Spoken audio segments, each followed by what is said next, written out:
This season laid out so many potential villains, right? I definitely think that we're going to see the show connect to the overall MCU down the line. We almost got a murder Spider-Man. I borrowed a bit of your blood. Don't be mad. Greetings, Palaxians. Today on the Bounty Board, we're discussing the final half of your friendly neighborhood Spider-Man. So kick up that warp drive and let's punch it. Welcome back to the Guardians of the Palaxy podcast, everybody. We're so glad that you're here. My name's MT, and I'm here with my wonderful pals, Tommy and Whitney. What's going on, Spider Pals? That's what's going on.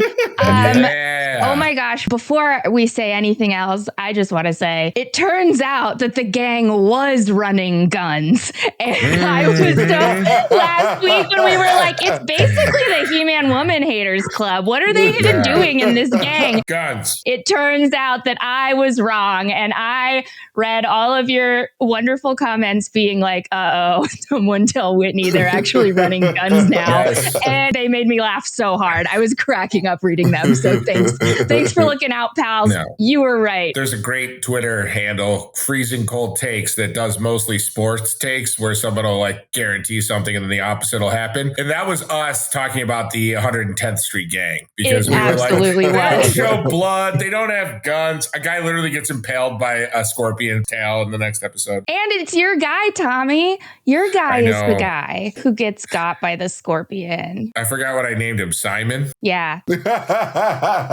R.I.P. Simon. Mourn him till we join him. The backbone of the MCU just totally shattered. Simon, the smiling gang member. This was him in every scene. Yeah. Even as he's ascending to heaven, because I heard he was a Christian. Absolutely. So when he got impaled by that scorpion stinger, he went up to heaven like this. Bye. Bye. I am like already super anxious about the inevitable showdown between Spider-Man and the boy who has now become fully Tombstone at the end of the season. Still a sweetheart though. Like yeah, he's still kind of a sweet baby boy. Like he still has a really good heart. For now, we can see towards the end of the season that he's starting to get a little ashy. Yeah. The ashiness has started to spring on his skin. And that's his regular Tombstone pale skin from the comics. Yes. Tombstone, when I was a kid, scared me the most out of like any comic book character. Really? Because he looked kind of like a corpse with his like really, really pale, like being albino, no offense. Not saying that I'm not scared of albino people in real life. I'm a fully formed adult that thinks all people are beautiful. Him being drawn as this like kind of like soulless person always scared me. And he was so violent. Did you guys play the Spider-Man PS5 game? I did, yes. Brett did, and I watched. Bro, Tombstone in that game is one of my favorite like iterations of Tombstone, tied with the Spectacular Spider-Man cartoon. Yes. He's just a massive tank of a gang leader. Just absolutely just like messes up Spider-Man. He's basically unstoppable. In the Spectacular Spider-Man cartoon, he is like portrayed as like this super ruthless, super smart, on par with Kingpin. I'm so curious to see how the gang grows. What a little bitch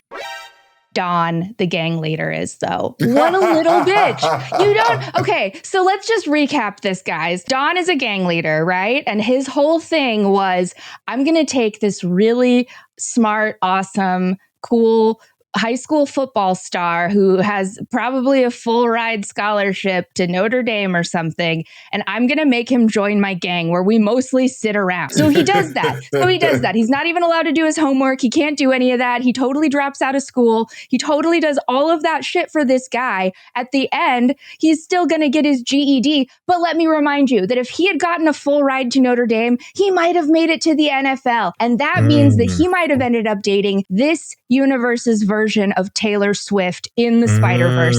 And he fucked him out of a lifetime of a chance. And I hate Don because when the shit got rough, the tough got going, and he just bailed. He just bailed on the whole gang. And I'm just like, Don, you suck.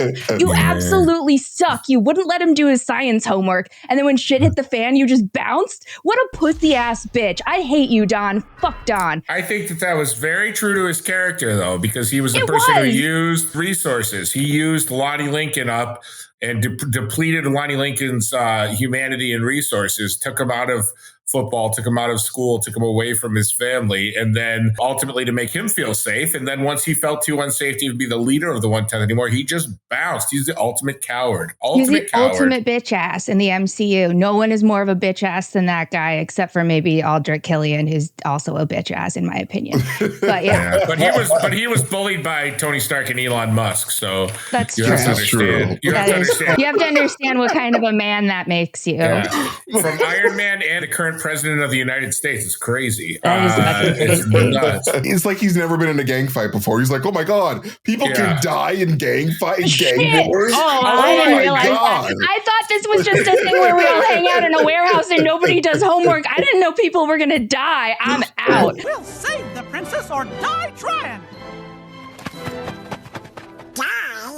I'm not a Donovan apologist, but we do now currently have rival gang members with cybernetic implant appendages, scorpion tails, superpowered gauntlets and whatnot. And then there's that one girl who clearly works at Hot Topic in her off hours. She is the DEI hire of the other gang. They were like, we need an emo in here. I like her. She's my favorite. I thought it was really interesting that this season spent so much time on the Lonnie Lincoln character. It's kind of almost like a surrogate Dr. Otto Octavius relationship for Peter. Like, you know, in the comics, a lot of times Peter and Octavius worked together and he was like his research partner, his lab partner, or his lab mentee. In this case, we get Lonnie Lincoln and Peter Parker working together in their science class. And ultimately, we know that their destinies will diverge, but they're close now. And they even have great chemistry as Spider-Man and Tombstone right now, which I am sad to assume will not last more than a few episodes into next season, because I think,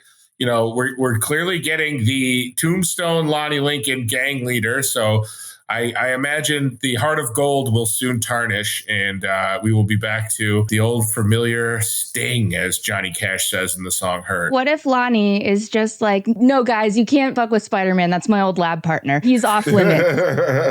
All gangs, he's off limits. He figures out that Peter Parker and Spider-Man are the same thing, and then he's like, nah, that was my lab partner. No, that was my old lab partner. Not that Spider-Man saved his life like 3 times. Yeah, no, not that. It's that Peter Parker got him better grades. Yeah, we go way back to high school chemistry together. That's an unbreakable bond forged in a lab that smells vaguely of formaldehyde and your teacher's dead dreams. Yeah, yikes.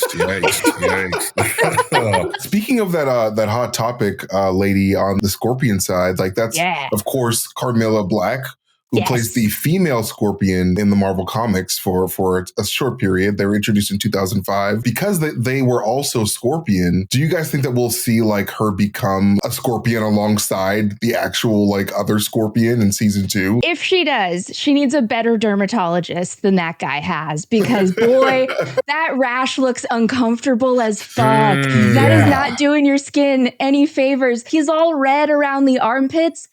Ouch, that cannot feel good. It just can't. I have faith that she has a better dermatologist than him. I also, my favorite thing about her character design is the fact that she looks like if Kim Possible and Shigo had a baby, that would be that girl. Like, look at her outfit, look at her hair, look at her vibes. Oh my God, you're totally right. Tell me you don't see it. Tell me you don't see it. Honestly, that might actually be canon. I think that might actually be canon. This season laid out so many potential villains, right? Like we got female Rhino, we got Chameleon, we got Doc Ock, Tombstone, the Osborn family. My second favorite Osborn family behind Ozzy, Sharon, Kelly, Amy, and Jack, obviously. It's crazy to think that. And I wonder, there is not a lot of gender swapping, but there's a fair amount of gender swapping with Dr. Carla Connors and the female Rhino referring to herself as the unicorn. I thought that was a nice little touch. I thought that was fun too. It stands to reason that we will see a female Scorpion, and I think that's great. I really have to point out the best instance of gender swapping in this second half of the season, and that is absolutely when Harry Osborn says, "Go get him, Tiger." I was like, yes!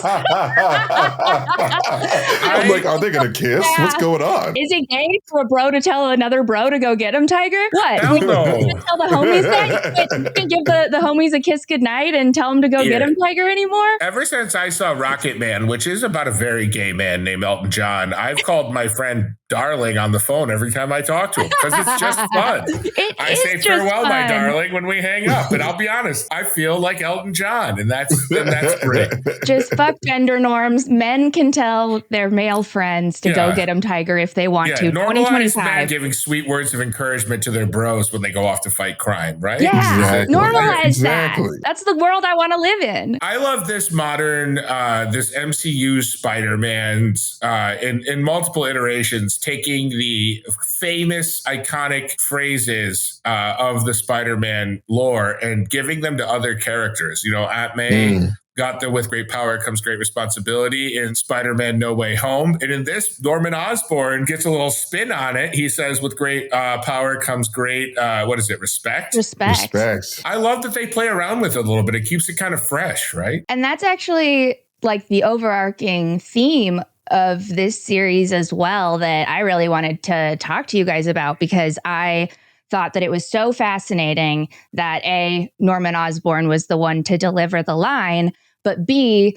that it happened that way and what resulted from it. So normally Uncle Ben, possibly Aunt May, another positive figure in Spider-Man's life, says that line to him. And because of that, he uses his powers for good. He takes that responsibility very, very seriously because his parents aren't there and then his Uncle Ben dies. He doesn't really have that male figure until someone like Tony Stark, or in this case, Norman Osborn, steps in. So it's very telling to me that this version of Spider-Man, we almost got a murder Spider-Man. He almost fucking killed the Scorpion, because that was the message that he got. He wasn't told to take responsibility and that with his power came responsibility. He was told that he needed to gain respect.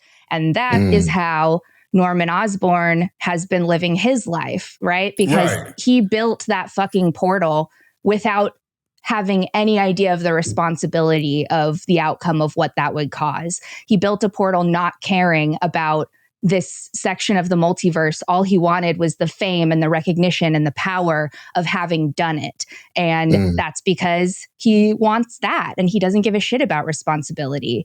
And I think that it's very interesting that we've now seen it from this version of Norman Osborn.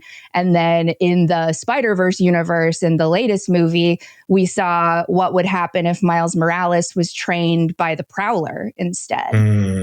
So I don't know. I just think it's very, very interesting that Spider-Man really is forged by the words of others that he looks up to. He really takes that seriously. And I think it's a really good commentary on how much our words affect teenagers and kids and how powerful the lessons that you learn in your childhood and adolescence can be for who you become as an adult. That's a really good point. And to add to that, we sort of see that mentality manifest to other versions of Harry Osborn. Yeah. The James Franco Harry Osborn, he felt the pressure from his dad in that very same way. It's I want to be respected. I have to be this super intense version of myself to demand respect. And so that's how he sort of becomes the glider version of himself in Spider-Man 3. But speaking of the portal, I'm sure other people might have connected it. The logo for Oscorp is a hexagon. Hexagons are everywhere in the MCU. That is also what the jump points in Marvel movies, Guardians of the Galaxy and the Marvels, that's what they also look like. So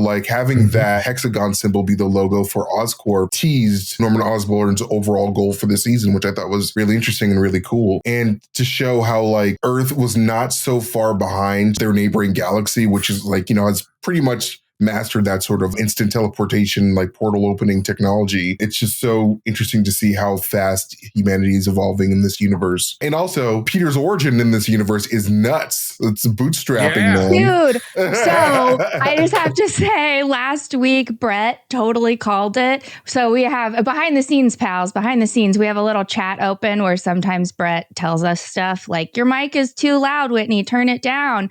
Or this week it says gang fights with Hot Topic girlies. But last week he messaged us while we were talking about this and we ignored the message because we're bad people. But he was like, I bet that the spider that bit him is from the future and that we're going to see that scene. He totally predicted it. He totally called it.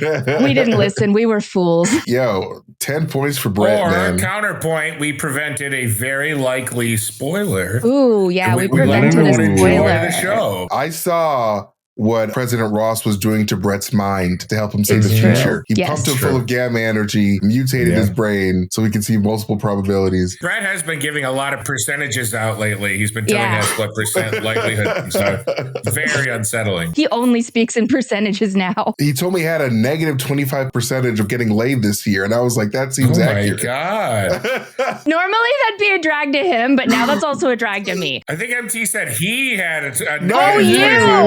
Oh, I thought you meant Brett, and I was like, that's insulting to me. Anyway, so the show that we're talking about, let's get back on to, let's talk about some of the more enjoyable friendships on this show, because it is your friendly neighborhood Spider-Man. His friendship with Nico is very wonderful, and we get to see a little bit of Nico's magic at the end. I know, that is very cool. I did want to like sort of go into that in a weird way. It's sort of going to Marvel trigger theory type stuff, but like every time we see purple energy in the MCU, it's usually tied to something about your ancestors or your past. In Guardians of the Galaxy, Peter holds the orb and he sees his mom. I find it really interesting that Nico has this Joule that allows her to communicate with her mom. I'm so excited to see her become a superhero in her own right, hopefully in season 2. Do you guys feel like we'll ever see her link up with the original Runaways team from the comics? Ooh, that could be fun for a future season. And that'd be cool. There's just so much already going on. I wonder if a spin-off, perhaps an animated Runaways series would be the way to go with that. You know, DC's not been shy about announcing some animated shows. Why not Marvel? You know, yeah, give us cartoons, you cowards. Yeah, the people want some animation, for crying out loud. Speaking of what if, what do we think about the idea that this series might be taking place in an alternate what if universe? Because that was kind of what I thought when I saw The Watcher. I was like, ooh, is this another what if? Obviously, what ifs are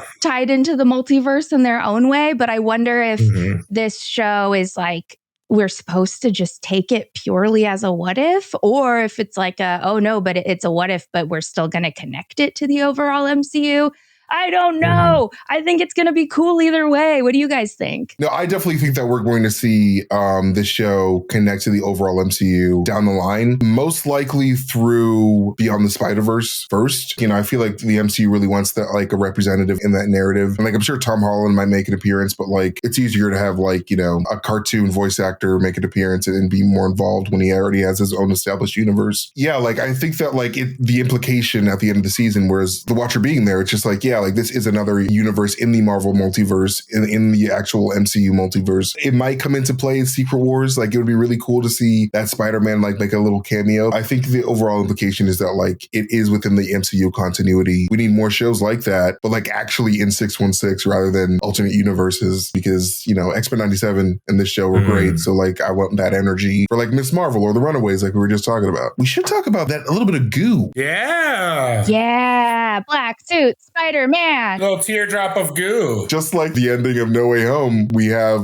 more Venom goo being left behind. What's interesting is that like this is very much reminiscent to the Spider-Man PS5 game. In that game universe, Norman Osborn comes across the Venom symbiote and uses that to try to heal his son from his terminal illness. And then his son ends up becoming Venom in Spider-Man 2, which is a super great game. It's interesting to see that sort of happening here again. And I feel like this universe has taken some inspiration from those games, like mainly with that hologram table. It feels like it was taken right from the PS5 game, because like there's a sequence where like you use one of his hologram tables to like, you know, find some Oscorp stuff. And I was like, oh my God, this feels like a weird hybrid between the MCU and the PS5 universe. Bro, can we just take like a 2 seconds just to fucking appreciate how cool it is that all of these different things connect? This just makes me so happy. I have so much fun with this. I just love it. I'm just really grateful, man. It's so cool that it's like, no, it connects to the PS5, but it also connects to What If, but it also connects to the live action, but it also might connect to that one tiny cartoon frame that we saw in Multiverse of Madness when they were flying through the air. It's about connection. It's all about connection. Oh, man, it's so fun. It's so cool. Sorry, I just wanted to say that real quick. No, I agree. I'm with you. I mean, obviously, we're going to get some type of black suit Spider-Man action next season. But like, what do you guys think that Norman Osborn himself will end up doing with this symbiote? Do you guys feel like he could end up creating like new villains with this goo? Yeah, I mean, I think, we know that he has hired the A team of interns and scientists to try to make more Spider-Man, right? Like he's trying to extract and mimic Peter's blood. It would stand to reason that maybe he would try to combine the blood with the suit in some way or try to enhance someone. The thing with people that have this kind of megalomaniacal like slant towards things is once they get power, they try to figure out how to get more of it. So now that Norman Osborn has Spider-Man working for him, he needs to find something more powerful than Spider-Man so that he can control Spider-Man, which I think is where the symbiote suit is going to come in. Like, I think he's going to use that to create, whether it's, like an Agent Venom or something like that will work for him to be able to put down Spider-Man if he does not follow Norman's wishes, because we've seen the crack in the foundation of Norman and Peter begin to form in the last couple episodes. Norman has this catastrophic failure in trying to open the portal that, brings in a symbiote. It has to be handled basically by destroying the machine. I think that the trust between Peter and Norman Osborn is very fractured now, which is going to put someone with the ruthlessness of a Norman Osborn on their heels and looking to find a way to contain the Spider-Man problem, as it were. That's true. And I think that one of the most interesting parts of the second half of the season is how they very slowly let the audience know that Norman is slipping more and more and more into an evil guy. Because first of all, nobody ever steals your blood for a non-evil reason. Nobody's stealing your blood because it's gonna be super helpful or something or cool or a nice present or a surprise. I borrowed a bit of your blood. But now you have this excellent birthday surprise. No, nobody does it for those reasons. So you see him steal his blood. That's big strike one. Strike two. He doesn't really give a shit when Peter is dying in that warehouse trying to fight the Scorpion. And I know that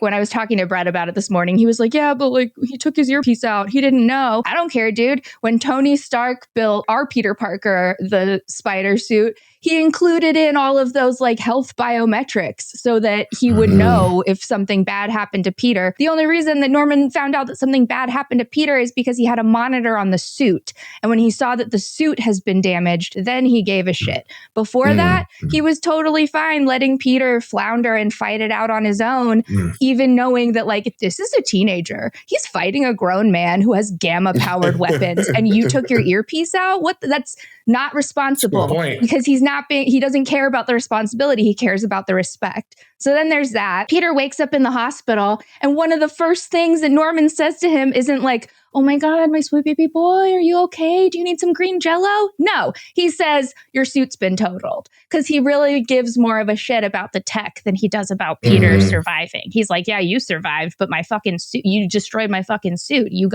got yourself into this situation. So he's just refusing to take responsibility on every possible account.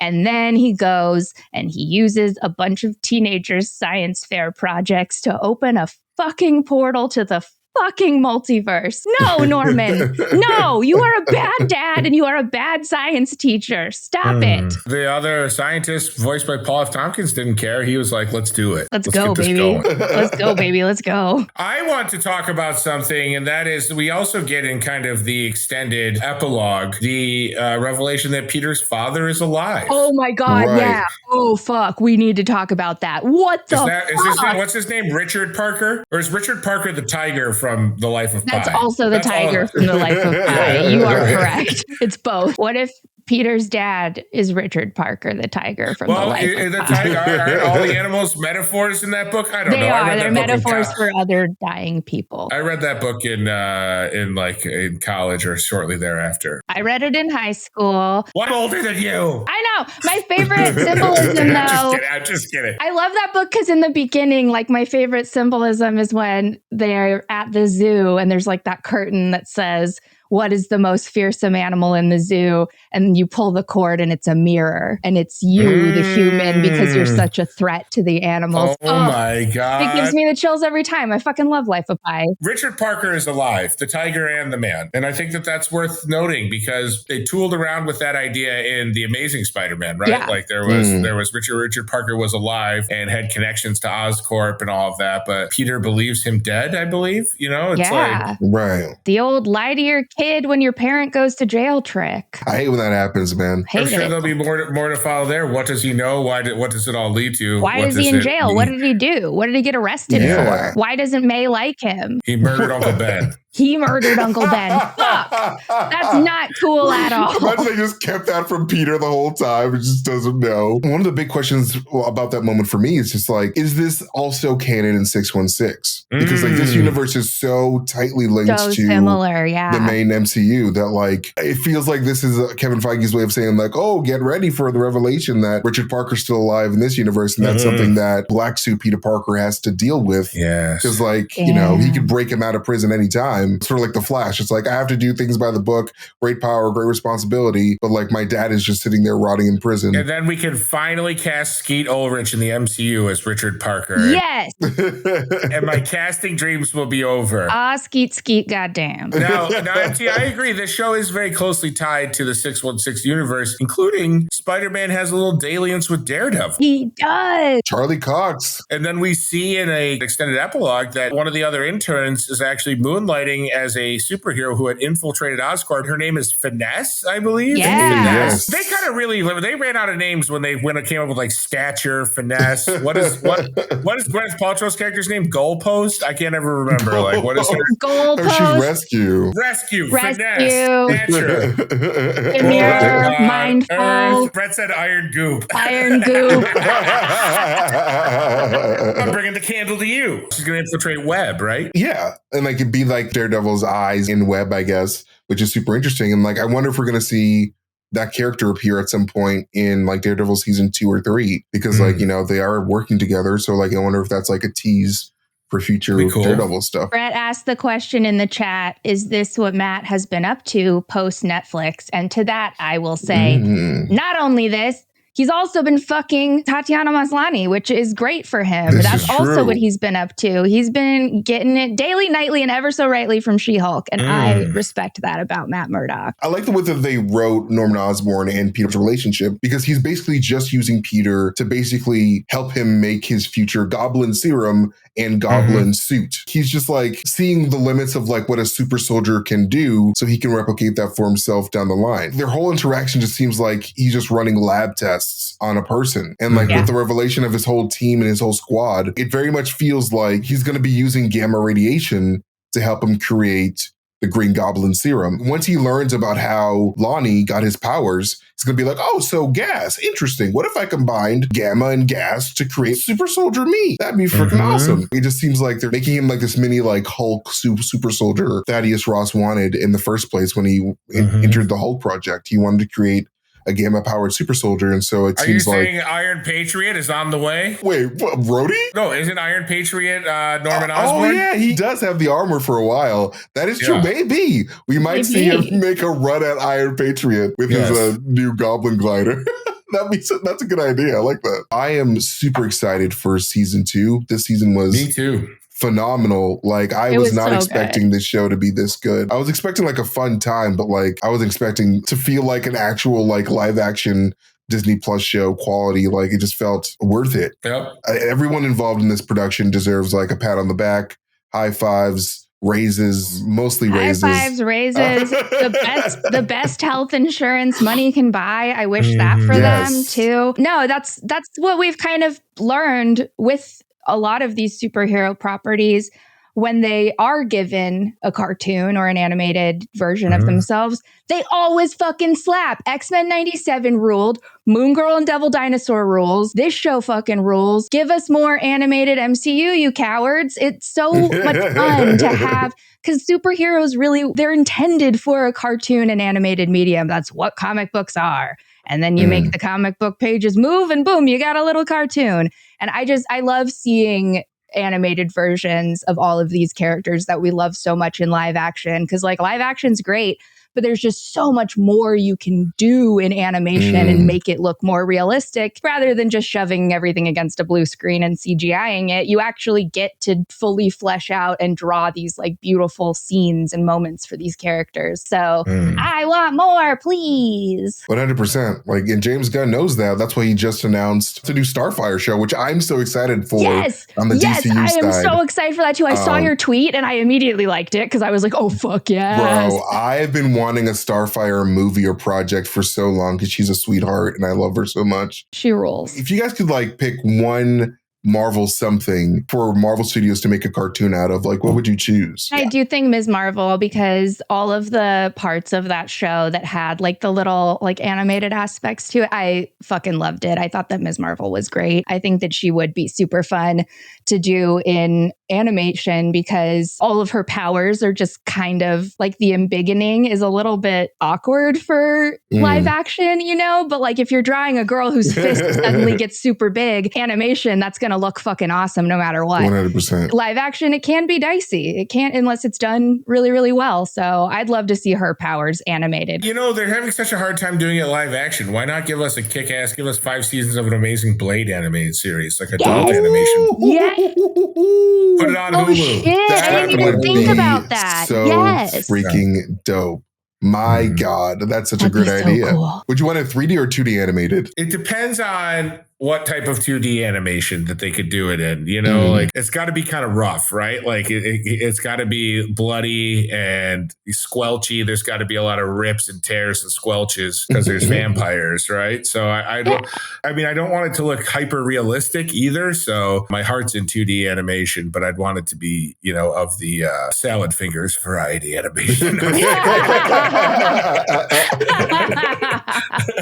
How about you, MT? I would want like an all black Fantastic Four cartoon set in like a different universe. I know we just talked about more 616 stuff, but like I think it'd be really fun if Marvel explored that. For the main 616 stuff, like I think it'd be really fun to explore Weird World. I really love Weird World a lot, like especially like the Secret Wars Weird World stuff. Another parallel fantasy universe that like is part of the Marvel universe that is super out there. I think Marvel would have fun with that, especially if they got like Guillermo del Toro involved. Yes. That's just me. I like it. I want to point out, Brett, our producer, has added yet another great point, which is if they had the people who made the Castlevania series for Netflix do the Blade series, I could be very down with that. That would be cool. That would be great. We love you. We love animation. We love the MCU. And we love our pals, everybody. We love our pals. So please take care of your pals. Check in on your pals. Love your pals. Make your pals watch your friendly neighborhood Spider-Man. It's a really good show. Yes. We'll see you next time, babies.